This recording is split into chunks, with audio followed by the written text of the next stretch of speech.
Welcome to Series 4 of The Life of Letters, a podcast exploring the art, history and future of calligraphy, handwriting and all things letter-related. I'm your host, Laura Edralin, a London-based calligrapher with a curious mind on a journey to connect with artists, historians, experts and letter lovers around the world. This season is once again kindly supported by Speedball Art, who continue to help celebrate the tools and traditions that keep the written word alive. Don't forget, if you want to find out more about the guest, the podcast, or me, check out the show notes. Let's dive into the episode. In today's episode, I'm delighted to be speaking with Nina Tran. Nina is a calligraphy instructor based in Los Angeles. She teaches a variety of pointed pen scripts and Gothic-style hands. Calligraphy aside, she also enjoys reading, knitting, and being out in nature. Nina, firstly, a huge welcome to the Life of Letters podcast. I'm so excited to be talking to you today. Laura, I'm so excited to be here. Thank you for having me. Hello to you, hello to Heidi, and hello to all of your listeners. Thank you for having me today.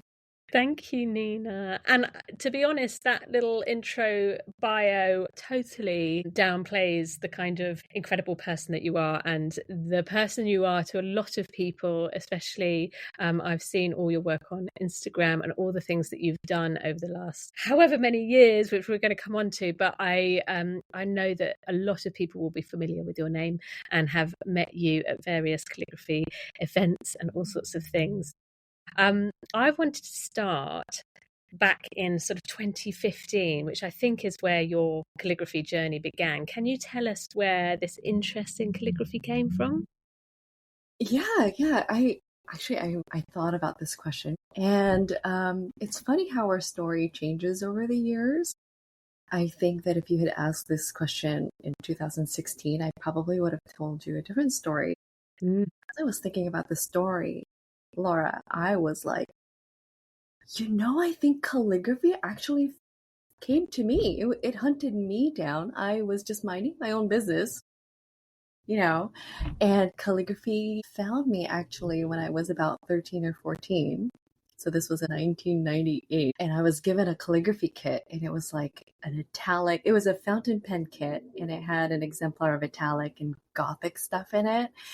And I loved this kit so much that I read everything. And one thing that I remember reading was take care of your pen, keep it clean.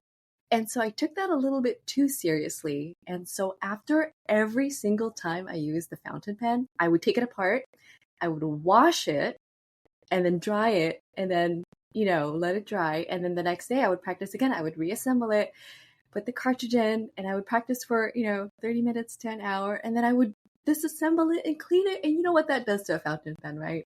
Oh, no. So I had this kit, and I think it came with 8 cartridges.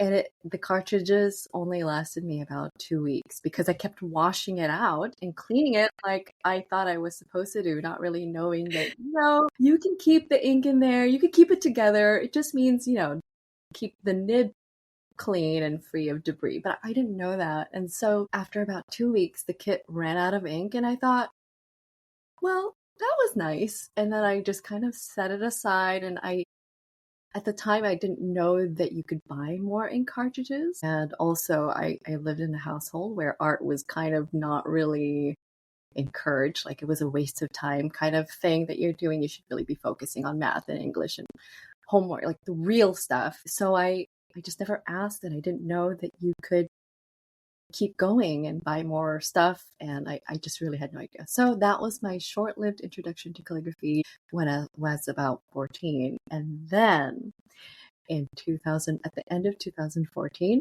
one of my colleagues or friends from college, she got engaged. And she was like, Nina, could you help me write some signage for my wedding? It's going to be next year. We have some time. And I thought, I've done some calligraphy before. We could totally do that. And so she was the one who invited me to collaborate with her and to help her out with these things. So I feel like I didn't really plan to do calligraphy. Mm-hmm. It just came to me. So that's how I feel about it. I don't think that I had an innate interest for it per se, but it was just like handed over to me and presented to me. And I was just I just kind of snatched it and ran with it, I guess. Incredible, and absolutely reinforces the statement that Paul had mentioned, Paul Antonio had said in his episode, which was, calligraphy calls you. You don't go and seek it out particularly. It's not something that people go off and go, right, I'm going to go and learn calligraphy. Something tends to spark an interest in it or get us involved in it. And yeah, that's incredible that it's had two little touch points for you, once when you were a bit younger and then it's brought back again by a friend. So I think that's incredible. And then so from there, I mean, I've been nosing around your lovely website. I could see that you've hosted an incredible amount of workshops. I mean, the list is just endless. It's fantastic, and lots of Instagram lives inspiring people to learn and practice their calligraphy. And I've tuned into a few of your, is it the Q&As that you do? Yeah. And I love those. I mean, firstly, do tell us a little bit about the workshops and the Q&As that you do. But what I really want to ask you about is what made you become a teacher? Okay, this is another question where I thought I knew the answer, and I do. First, I actually don't know that I wanted to become a teacher. I think I've always enjoyed sharing things that I've learned, but I don't think I was like, I'm gonna become a teacher today. It wasn't a thing that I had signed myself up for. And I have a funny story, and I'm always a little bit worried about sharing it because I don't know if it's going to lessen my credibility. But Never. You couldn't. well, it's too late now, I think. Okay, so when I first started calligraphy with my friend who was getting married, she was wanting to get her sisters involved in calligraphy because she's like, I think we're going to need some help doing this stuff. And so she wanted to get her sisters in on it. And I said, okay, let's get together and let's do a little tutorial or let's practice together or whatever. And I also said, I might have a couple of friends who might be interested in joining us. And she's like, sure. So we ended up gathering 8 women for a tutorial. It wasn't really a workshop or anything. We were just going to show them what calligraphy was and how much fun it was. And I was in charge of buying the supplies for this tutorial. So I went with one of my friends. And we went to the art store and we were just gathering supplies and we were ready to check out. I had like 8 nibs, 8 of this and 8 of that, 8 pen holders. And I was checking out and the checker was like, do you have a discount card with us? And I thought, no, but how do I get one of those? And she said, well, you need to be a senior citizen, a student, or a teacher. And I thought, I am not a senior citizen, I'm not a student, and I'm not a teacher. So I said, no, I don't have, I don't qualify for a discount. And my friend who was with me was like, shh, you are a teacher. And I'm like, I am? She's like, yeah, what are you buying all these supplies for? And I thought, okay, I'm a teacher. Sure, I'm a teacher. Yeah. And so the girl was like, oh, okay, I just need your name, your phone number, your address. And she was typing out my information, and I thought, okay, I just need to leave the store. I'll be clear. No one ask me any more questions. Right. And so as she was packing my things in a bag, she's like, so what do you teach? And I thought, oh my goodness, I teach calligraphy. And she's like, that's amazing because we're actually looking for a calligraphy teacher. Yeah. No way. Yeah.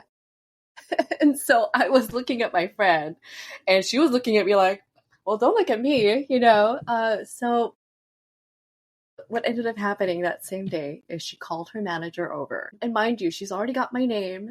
There's probably a camera somewhere filming the whole thing happening. So, I couldn't just bolt out. So she calls the manager over and she's like, hey, she's a calligraphy teacher. And he was like, wow, really? Like, could you teach for us here? We're looking for a calligraphy teacher. And I honestly didn't know what to say. And so I said, okay. And at this point, I had only been doing calligraphy for a month. So that was it. And he asked me to teach in March. So this was February 2015. He was asking me to teach in March. And I just couldn't back out because I was so ashamed that I had lied to these innocent people about who I was and what I did. And so for that month, Laura, I was studying like crazy. I was trying to read and try to get as much knowledge and practice as I could. And luckily, my first set of students, I only had, I think, 2 or 3 students. And I think 2 of them were young high school girls, and one was like kind of an elderly lady. But still, I didn't realize the weight and the responsibility of a teacher. And also, I didn't realize how much work it took to prepare to teach somebody.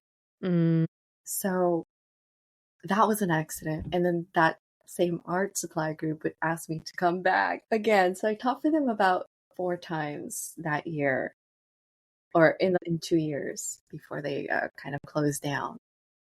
But how serendipitous that, you arrived at an art store to get something and it just, again, sort of forced you into it slightly. I mean, you could have said, no, I'm not a teacher. You could have said, no, I don't want to teach, even though I am a teacher. You could have said so many different things, but obviously that's led you down a path, and, just finding those opportunities and knowing that, well, not knowing where it's going to take you. And obviously now you've taught to hundreds of students, possibly thousands, and all these Instagram lives as well. So tell us a little bit about the Q&As that you do as well. Yeah, there's a little bit of backstory. I feel like every story has a backstory. Good, that's what we want. We want the backstories.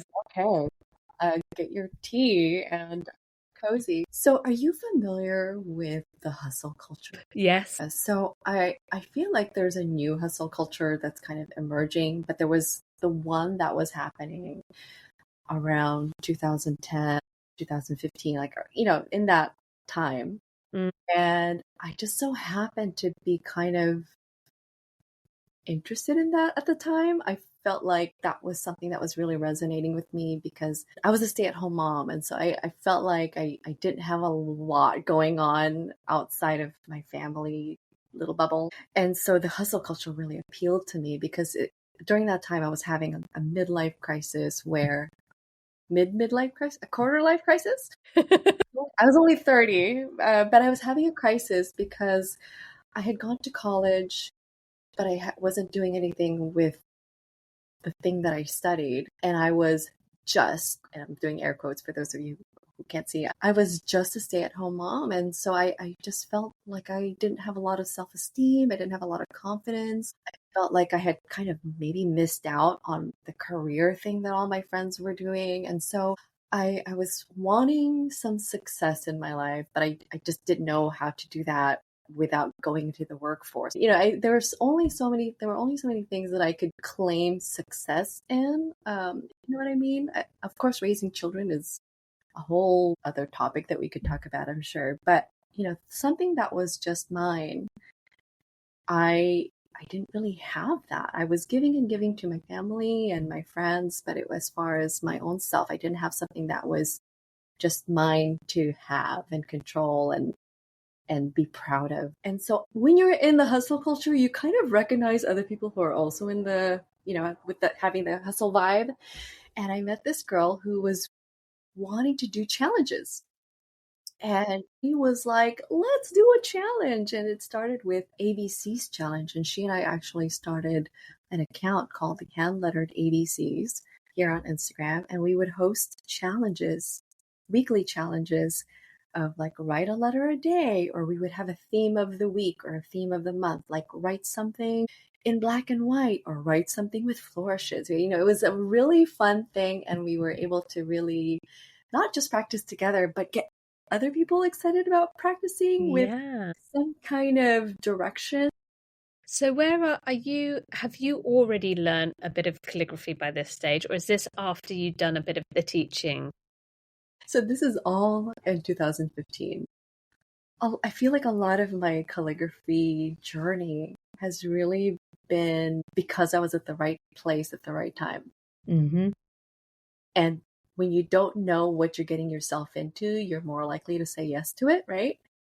And when you do know how much work something's going to take, you're a little bit more hesitant. And you're like, let me think about that because I'm not sure I actually have time for it. But when you don't know what you don't know, you're like, that sounds easy. So anyway, this weekly challenge thing became kind of a part of how I practiced. And so when the new year started in 2016, I was like, I'm going to do an alphabet challenge. I'm going to write a copperplate minuscule letter every single day, and I'm going to do it live. And anybody who wants to join me can join me. And I'm going to talk about this letter, how it's constructed, its dimensions, its slant, like everything that I know about this letter, I'm going to share it live. And the thing about being on social media is when you say, Laura, I'm going to have a podcast out next week, you got to do it. You got to do it. Yeah. So I said, I'm going to do this challenge at the beginning of the year. And I was freaking out because I was like, this was going to be something that I was doing by myself outside of, that Letter to ABC's group. But I did it, and I really enjoyed sharing. I really enjoyed the interaction that people were asking, like, what pen are you using, or what's the pen angle, and can you show that stroke again? And I just really enjoyed doing that. Wow. I was doing the alphabet challenge just until the 26th letter. So just for 6 days. And I probably only had 5 or 10 people join. I think gradually, as I got further and further into the alphabet, I gained maybe 1 or 2 more people. Yeah. And then by the end of that, it became a thing. It was like, what are you going to do next? And I thought, I hadn't thought that far. I wasn't planning. There wasn't a next. But then I started doing a boot camp, because I realized that people really enjoyed the writing along. I think they enjoyed the sense of community as well. So that became a boot camp. And then eventually it just became a Q&A, like, well, let's just hang out every, Tuesday or Wednesday or Thursday or whatever I could find time. And then it became regular. It was like, okay, it's going to be every Tuesday. It's going to be every Wednesday. It changed over time, but it was like, it's going to be at this time, this place. See you there. And then it's just stuck. Amazing. But that sense of community that you then grew from that, not only the accountability that it gave you having to do it, but also allowing people into your space and your time. And obviously you're raising a family at the time. Were you also working, or were you just able to make this kind of carve out a little bit of time in your day? Yeah. So I was working up until my son was about 2. Okay. And it was, I didn't work anymore. It was a decision that we made as a family. So I didn't have the time during the day, but at nighttime when everybody was asleep, that was my time. I was actually part of a community that was waking up at, I think it was 5 a.m. or 6 a.m. And you had a partner who would text you, like, hey, Nina, are you awake? And if you didn't text back, he would call you, or she would call you to make sure that you're awake. Because this club that I was a part of, we would practice in the morning. The morning was the most sacred time of the day, because everybody was still asleep. Yeah.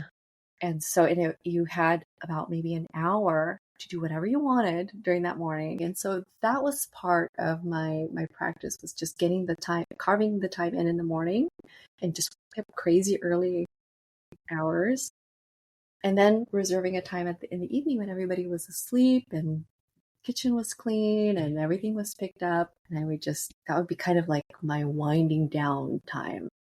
Yeah. I can totally relate to that. I cannot at all relate to the 5 o'clock in the morning. I mean, I'm like a zombie until about 7:30, 8 o'clock. I don't know what my calligraphy would look like at 5 o'clock in the morning. But yeah, that carving out the time, I think, is a really interesting point that you make, because with any sort of art form, there is a sense of practice that is needed. And I think if you really enjoy it, it makes it that much easier. Obviously, it doesn't become this kind of study chore thing, but that regular time that you can identify. And if it gives you something back, like I always talk about it being my little sanctuary, especially when I was having mental health issues and I really struggled to kind of find that balance of dealing with the overwhelm of the day, having 2 kids at home, or school, and then coming home, and the sort of work-life balance and all of those things. If you have something like calligraphy that then becomes part of that practice and that moment in your day where you can wind down, I think it's incredible. I think it's a very beneficial thing that you can have as part of your kind of well-being toolkit, right? But you were also sharing that with other people, which again is a huge thing if you're doing something solo, it can be really easy to give up. When you're doing something, whether it is on Instagram or with a community or through a boot camp or something that is, there's more people involved. That's brilliant. And were you at that point focusing your practice on a particular style? Was that mostly copper plate at that point, or were you starting to explore other things? So when I first started with my friend who was getting married, she wanted us to do the whimsical modern style, and I just loved it so much. It was so fun and bouncy and kind of erratic sometimes, and I was like, I need this. I love it so much. It's so beautiful. And so that's actually where I started. I started with attempting to learn modern calligraphy, but we didn't really know how to learn it. In fact, we thought that learning it meant just copying something that already existed. And so my friend had a Pinterest board of samples that we could copy. And, to an untrained eye, it all looks the same. And now when I look back on it, I'm like, this one is bouncing a little bit more. This one is a little bit more slanted. This one's a little bit rounder or tighter packed. And so because we were trying to copy 50 different things, like, oh, let's do the name cards like this person, let's do the menu like this, and let's write on the bottles like this. And, I thought it was all the same, but it was all really different. And I didn't understand why not? Why isn't it not working? And of course, the samples that you see are different from the things that you actually need to write. It was just too hard. I think that I couldn't do it. And I couldn't do it the way that I was seeing it. And I was really frustrated. And I actually was very close to just giving up calligraphy. I was like, this is a lot harder than I remember it being. And it certainly looks a lot easier than it is than actually doing it, until, and for those of you who are on Instagram, you know what it's like to go on Instagram and then you find something and you click on that something, and then that something has a link or mentions somebody, and then you click on that, and then you click, and then next thing you know, you are going down this rabbit hole and you end up finding something that you're like, I have no idea how I got here moment. Mm-hmm. And I ended up finding a person named Dr. Gail Madalag. And she posted something that was really intriguing to me. And what fascinated me about her post was that it was kind of calligraphy, but not. It was like a page with a bunch of ovals and a bunch of U shapes, and they were just side by side. And I was like, what are you doing? What is that? And I read her caption, and her caption said something about doing drills. And I was like, oh, this sounds important. What is a drill? And then she, goes on and talks about how drills are basically practicing basic strokes. And my mind was blown. I was like, basic strokes? What do you mean? What do you mean basic strokes? There's a formula to this. Yeah. And then I read, because it was a really long caption that she wrote. And then towards the end, she was thanking somebody named Dr. Joe Vitolo or somebody, I don't know, some guy. And she mentioned copper plate script. And I was like, okay, who is this Dr. Joe Vitolo guy? And what in the world is copper plate script?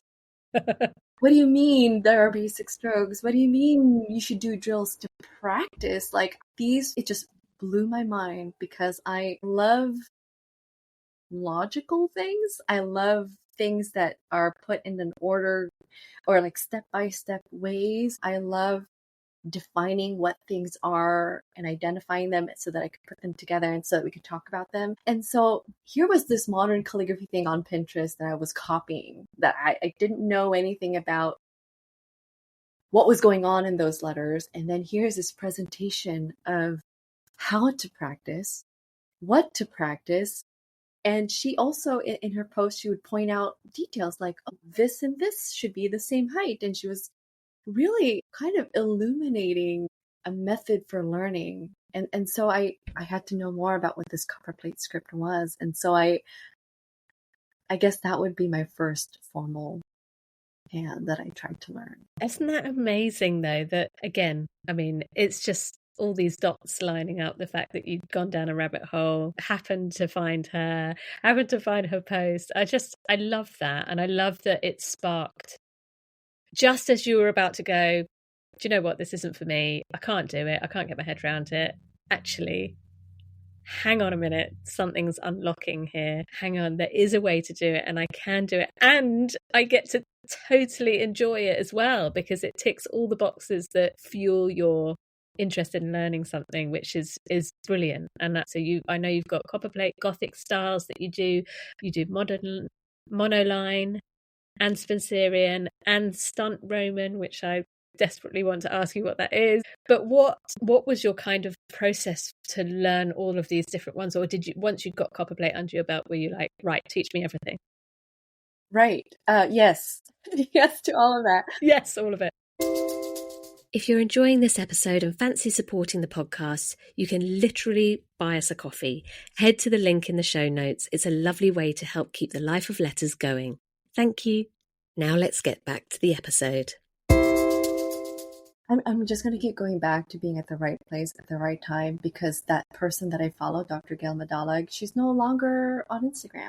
So I started calligraphy December 2014, and in January 2015, I was like, I don't think I could do this calligraphy thing. And I found her just at the right time. And so I immediately, shamelessly asked her, how can I do what you're doing? How can I become you? You're so cool. I love you so much. Totally fangirling over her. And she was so modest and humble. She was like, well, I just learned from Dr. Vitolo. Go check out his books and his website and his free book. And I did. And I devoured his website and his free ebook. But I asked her, could you please mentor me? And she's like, I'm not me. I'm not a mentor. Like, I've never mentored anybody before in my life. And I'm like, please, I just want to know what you're doing, and how you do it. And she's like, okay, tell you what, I don't know that I can say yes to being your mentor, but you can ask me any questions you want. And I said, deal. And I told her, okay, where should I start? And the first thing that she told me to do is to focus on one thing. And I said, what are you talking about? I am focusing on one thing. She said, no, this thing that you're doing here looks like copperplate, and this thing that you're doing here looks like Spencerian. I'm like, Spencerian? What's Spencerian? Because I was kind of doing a handwriting thing with shades on it. And she's like, okay, you just need to pick one. And I'm like, I didn't even know that I was doing two things, so I had to pick one. And I chose copperplate. So for that whole year, I only did copperplate. And again, just being part of that hustle culture and being part of that community that said, that was waking up at 5 a.m. One of the things that was instilled in that group was to focus on one thing for 2 years. So do one thing every single day for 2 years and don't expect anything. And anything that happens, anything that sprouts from this endeavor of showing up, just count it as a bonus. Count it as a fluke even. Don't even expect that it's going to happen again. But any opportunity that arises from you showing up and doing the work, that's great. But just focus on mastering a thing. So I really took that to heart, and I really did take Dr. Madalag's advice and just focus on copperplate. And then the next year, 2017, I was like, I think I might be ready for Spencerian, because Harvest Crittenden was teaching an online workshop. I think it was like early in the year. So I thought, I think I have to do it because I don't want to miss this online opportunity. So I did that. And for that year, I was doing both copperplate and Spencerian, trying to learn those two together. And I think what's great about having kind of a solid ground already, or solid foundation on copperplate, allowed me to tackle Spencerian. Because I was so familiar with copperplate, I was able to compartmentalize the two. I wasn't confused about what they each were. I could recognize readily what the differences were. And so I feel like when you try to learn 3-4 different things at the same time, it's hard to compartmentalize, especially when you're brand new, So I feel like having started with copperplate and really just focusing on that before jumping into something new, but was still kind of similar, it was still with the pointed pen, it was kind of an easy transition, in my opinion, because of that groundwork that I did for the whole year. Yeah, amazing. And then you just thought, oh, well, I've done these two. I'll just get a broad edge pen and have a go at some Gothic styles as well. Kind of. So I had no intention of doing the broad edge. At the time, I was just so in love with the pointed pen. But Barbara Calzolari, are you familiar with her work? No. Hey, so she's an Italian calligrapher, and she's also an IMF certified master penman. Uh-huh. And so I loved her pointed pen stuff, and she was coming to California to teach, and she was teaching something called Gothicized Italic, and I was like, I don't know what that is, but I like her. So I'm going to go and take her class. And so that was kind of my reintroduction to the broad edge. And it just so happened to be a Gothic style. I would have signed up to any class that she was going to come and teach. So that was in 2017, 2 years after I had started. Wow. And then can you tell me what Stunt Roman is? I've seen a couple of images, but can you describe it for me?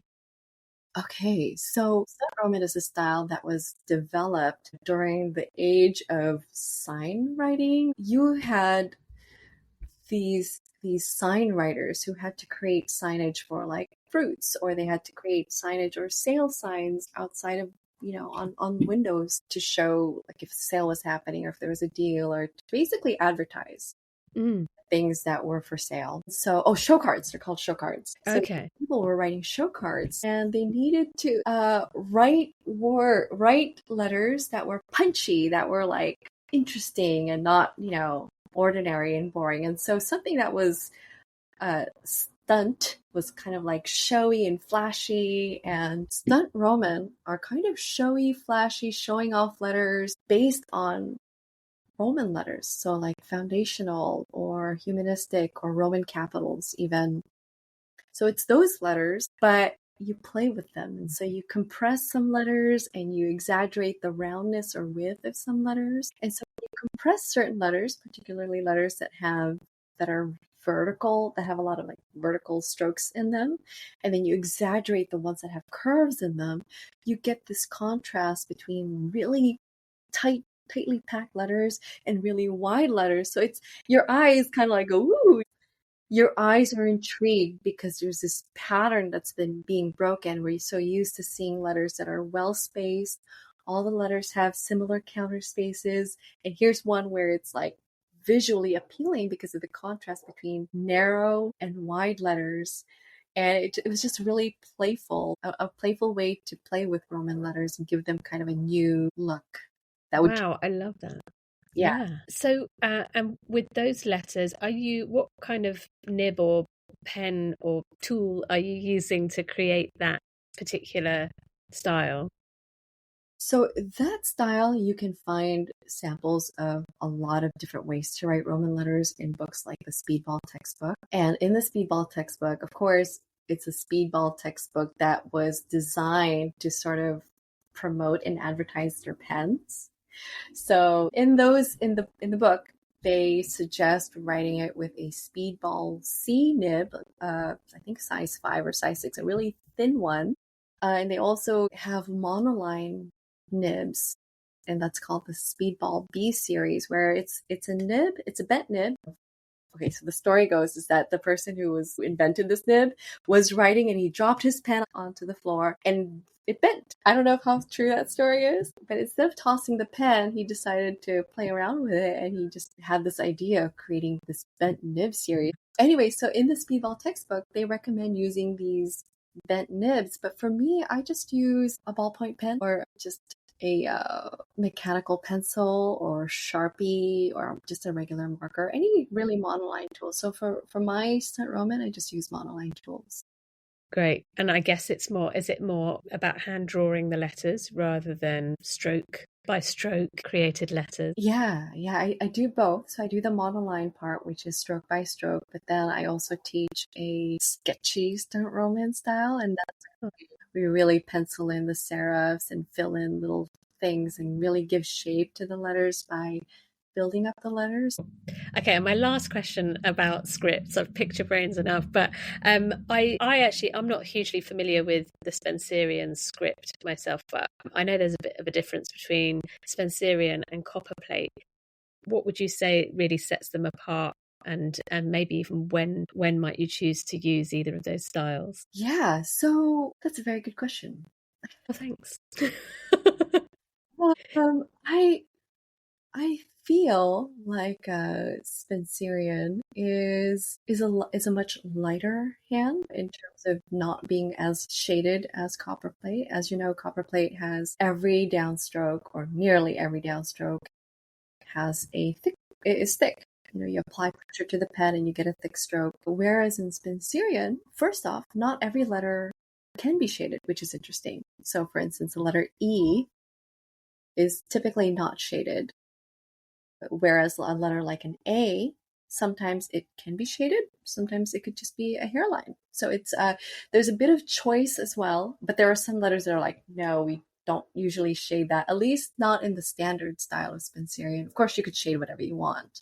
And there are even rules for like the letter N or the letter M, where you all of your downstrokes are hairlines, except if you do want to add shade, you only shade the last leg of the M or the N. So you don't shade both downstrokes. So that's one big difference between copperplate and Spencerian is the shades. Whereas copperplate, every letter has to have at least one shade of, has to have shade, whereas Spencerian doesn't. And another difference between copperplate and Spencerian is that copperplate you usually lift more, whereas in Spencerian, yes, you still lift, but in copperplate you have to lift. Like for instance, if you're making a letter A, you make your entry stroke, then you lift, then you make your oval, then you lift, and then you make your U shape, and then you lift. Whereas in Spencerian, if you wanted to make an O, you can string the entry stroke without lifting. You can go into your oval,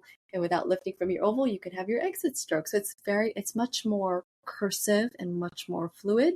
Of course, you could lift after any of those strokes if you wanted to. If you wanted to adjust your paper, if you wanted to scratch your nose or take a break, maybe you've had enough for the O for the day. But there's a bit more fluidity in the Spencerian. It really is more of like a handwriting. Whereas copperplate, as you know, was also a handwriting, and it became kind of formalized. So it's interesting how when you write something on paper and you give it to an engraver who's going to engrave it onto copper plates, if I'm an engraver who wants to showcase my skills in engraving, I'm going to probably, iron out some of your wiggly strokes, and that oval on your script is not really that good. And so a part of the writer's integrity that was on the piece of paper is lost when I got to the engraver, because the engraver was kind of like photoshopping it, and which was great. I think that to some degree it was good. It helped to kind of standardize the letter, especially if they're going into copybooks. But then as a student picking up the copybook, I'm looking at the copybook and I'm like, oh, everything has to be perfect, and everything has to be like all aligned, and all the thickness of the shades have to be the same. And so the handwriting essence of copperplate or English roundhand kind of became calligraphic because of the engravers. Whether it actually looked like what it was supposed to look like or not, the student who then got the book was copying something that was kind of perfect. Yeah. Yeah. I love the journey that you've taken us on, and that kind of the storytelling of how many people are just being involved in the evolution of some of these scripts and why they've ended up in the way that they have, and also how we've come full circle to enjoy them again. And they are really quite a precious and treasured kind of art form that a lot more people are getting into and excited about. As a sort of final question to our conversation, this series we're going to be asking guests this quite challenging question. I know if you thought it's been challenging so far, I'm going to throw this at you. What is your favourite letter and why? I have given this a lot of thought. And my favorite letter is the minuscule G. Have you seen the letter G, like the old school minuscule G that kind of looks like a T with like an S tail underneath it? So it's got a T at the top. It's got the top bar of the T. Yeah. And then about halfway through that bar, there's an S curve tail that comes out of it. So it looks like a T with a squiggly vertical stroke. And I like this letter because I'm curious about why does it look like that? And how come it's so different from the G that we do now?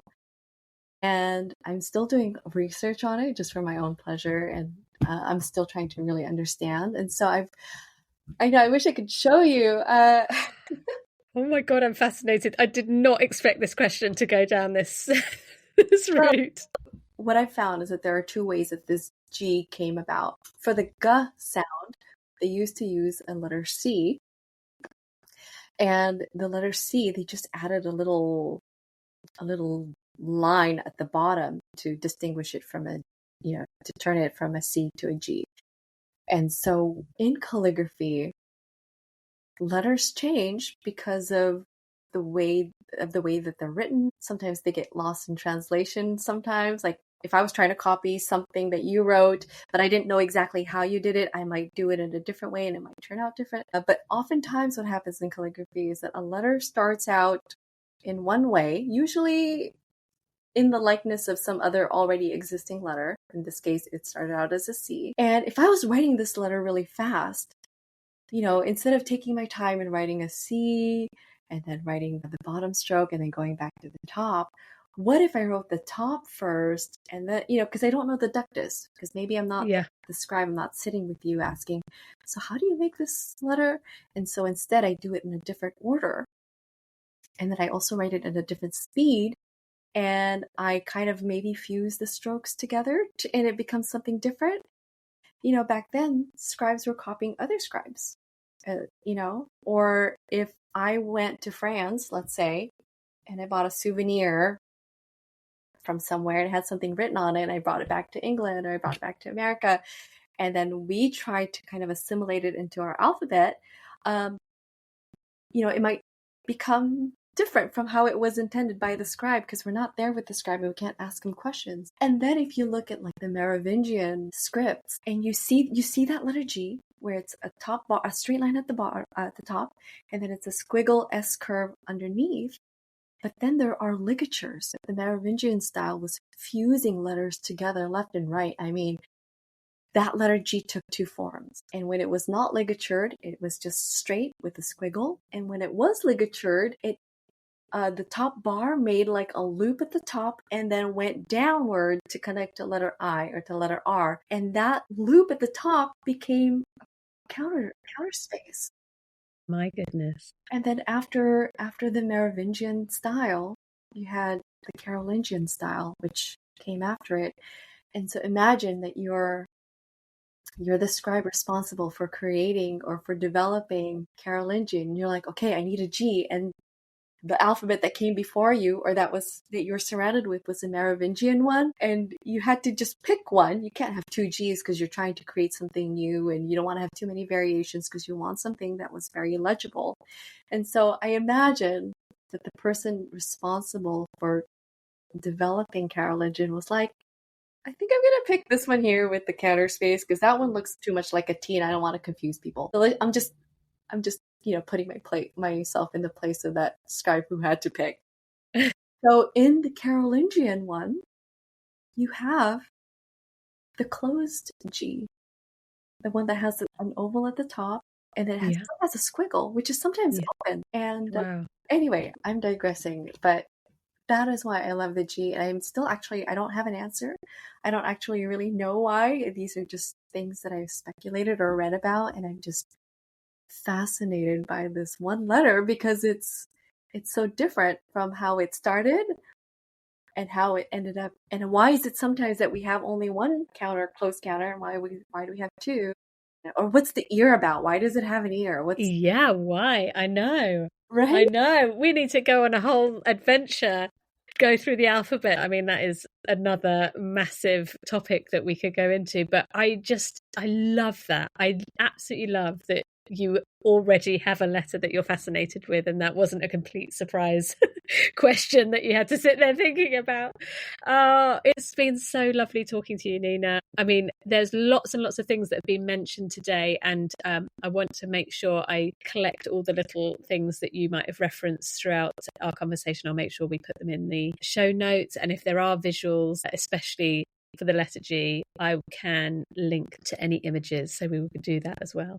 But to find out more about Nina, if anybody is interested, you could go to her website. I want to say Nina Tran or annintran.com. Is that how you say it? Yeah. Or you can find her on Instagram as well. So at Nina Tran. And as always, we'll put this in the details in the show notes. But thank you so much for talking to me today, for sharing your story, your journey, and just being a complete inspiration to so many people, including myself. And teaching these beautiful scripts and continuing to do so. So thank you so much for coming on. Thank you, Laura. Thank you so much for having me. Oh, thank you. Thanks so much for listening. This series would not be possible without my producer, Heidi Cullip, and kindly supported by Speedball Art, champions of creativity, connection, and craftsmanship. If you've enjoyed the episode, don't forget to subscribe, leave a review, or share it with a fellow letter lover. Until next time, keep listening, keep creating, and keep celebrating the life of letters.